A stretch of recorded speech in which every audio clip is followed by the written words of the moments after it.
हा पदसिद्ध सदस्य असतो परिवहनचा आणि ज्यावेळी परिवहन समिती फॉर्म होती ती 13 सदस्यांची फॉर्म होती. त्यामध्ये 13मध्ये जो सभापती स्थायी समिती आहे हा सुद्धा नमूद आहे. त्यामुळे त्यांना मतदानाचा अधिकार आहे असं आमचं मत आहे. आणि मतदानाचा अधिकार नाही, मतदानाचा अधिकार नाही असं कुठं नमूद नाही, नमूद नाही, मतदानाचा अधिकार नाही असं ह्याच्यात सुद्धा नमूद नाही. हे घेत राहणार असं लेखी द्या. उद्या ही सत्तेची स्पर्धा आहे. सभापती इकडे तिकडे झाला तर तुम्ही हे प्रकरण आमच्यासमोर 25 कलम पोट कलम 2 समोर करशील ती जिथं 12ची सही आहे म्हणून आमचा आक्षेप केला. म्हणून आता आम्हाला त्याचं तुम्ही सांगा खुलासा पाहिजे.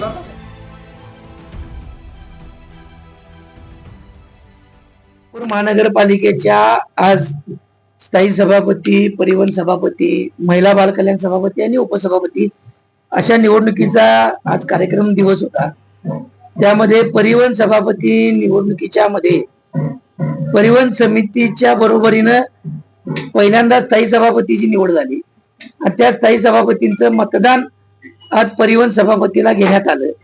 या बाबतीमध्ये परिवहन सभापती समितीला स्थायी सभापती हे पदसिद्ध सदस्य असतात, यामध्ये काही शंका नाही. पण त्यांना मताचा अधिकार आहे का असा आमचे परिवहन समिती सदस्य दुर्वास बापू कदम यांनी आक्षेप घेतला त्या निवडीच्या दरम्यान. त्यावेळी त्यांना आज सांगण्यात आलं की प्रकरण 25 महापालिका अधिनियम प्रकरण 25 पोट कलम 2 अन्वये त्यांना अधिकार देता येतो. पण त्याची पूर्ण वाचन करण्याच्या वेळी आलं त्यावेळी त्या कलम मध्ये कुठेही स्वयंस्पष्ट असा उल्लेख नाही आहे की स्थायी सभापतींनी परिवहन सभापतीच्या निवडणुकीमध्ये मतदान करावं. पदसिद्ध सदस्य आहेत ते, पण त्यांना मताचा अधिकार आहे असा कुठेही उल्लेख नाही आहे. समिती सभापतीची 12 सदस्य जे निवडले जातात त्यातूनच व्हावी असं प्रकरण 25 कलम 2 मध्ये उल्लेख आहे. म्हणून त्याचा आक्षेप म्हणून आम्ही आज पीठासन अधिकारी श्री संजय शिंदे, उपजिल्हाधिकारी साहेब, नगर सचिव सुनील बिद्रे आणि निवडणूक अधिकाऱ्यांना सहाय्य म्हणून जे इथले कोल्हापूर महापालिकेचे अतिरिक्त आयुक्त रवींद्र अडसूळ यांच्या समोर आम्ही निवेदन दिले आणि त्यांच्याकडे खुलासा मागितला.